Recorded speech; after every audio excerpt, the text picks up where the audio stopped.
1.20 is literally bursting from the seams with tons of brand new and exciting content. And today we're going to be looking at one of the only opinions that matters in the world, mine, by going through some of the major features coming inside this one update and ranking it on the good old-fashioned tier list board. Starting off with something we've been waiting for actually quite a long time, the decorated pot. And straight away, it's going in great. Like, I can already picture myself using this block like so many times inside of builds now. On their own though, they are a little bit plain, but fortunately, the pottery shards actually come in handy with this. So with the decorated pot actually decorated, it might move down to the lower part of S, but as we're just talking about the shard, I'll put them in B. But if you're looking for some true decoration, then of course the smithing templates are the thing you're going to want to be looking for. Now I could rank literally every single one on their own, but generally speaking, I think these are great things to actually, diverse your armor sets and things like that. I kind of wish some of them were a little bit easier to get,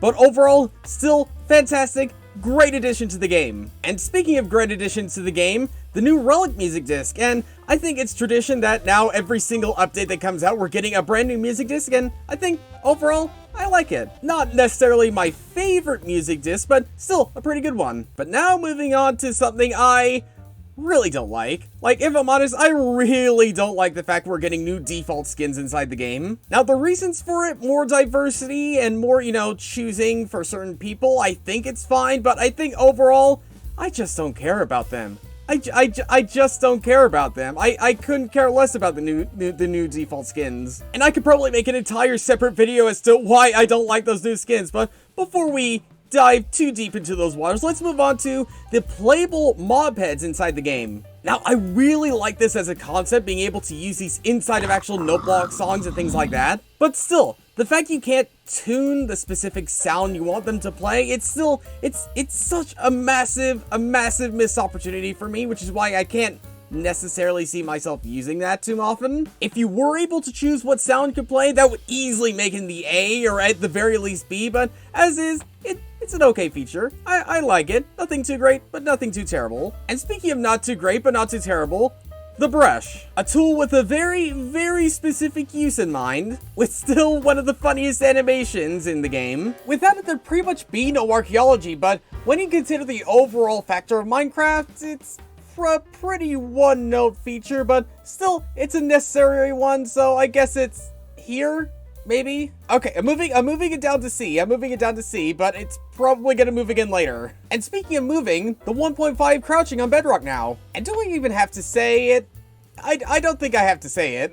But something I could say is, bamboo planks and I guess the bamboo mosaic are two new types of wood types coming inside the game. Love the bamboo planks, love the bamboo mosaics. Both of these easily make it in the A category. And that A category is gonna have another thing inside of it, because the cherry biome, a biome we've wanted for literally like 7 or 8 years at this point, we're finally getting inside the game. Now the actual wood we get from it, it's very colorful, or it's very bright. I'm sure there's gonna be ways on using it, and I'm sure I'll be able to find some of those uses, but it's gonna be very hard and very specific, but I still think it's a good and pretty unique style of wood. Almost as unique as the chiseled bookshelf, which obviously has a lot of uses to it, and I think a lot of potential can come with that, and I think, yeah, it could settle pretty well in the high B category. And on the topic of hanging signs, which much like the chiseled bookshelf has a lot of possibilities, but I think they have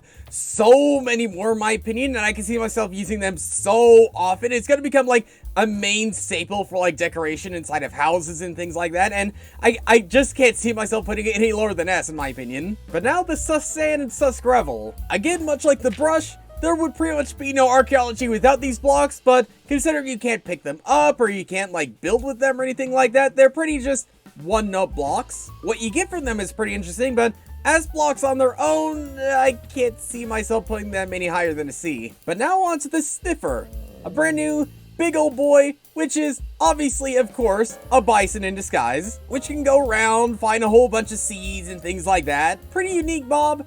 I can't see myself using it too often, apart from the lore things, but still, I think it's a pretty fun mob, and I could see it being in the B category, and probably upper C for the sniffer egg. As far as the plants we get for them, it's complicated. The torch flower, missed opportunity in not having any light source, so probably lower C in my opinion. The pitcher plant, it has an interesting like design to it, but again, it's kind of hard when you actually think about it to get plants like these. So I like the pitcher plant a little bit more than the torch flower, but not by much. But now on to the calibrated skulk sensor. I don't know.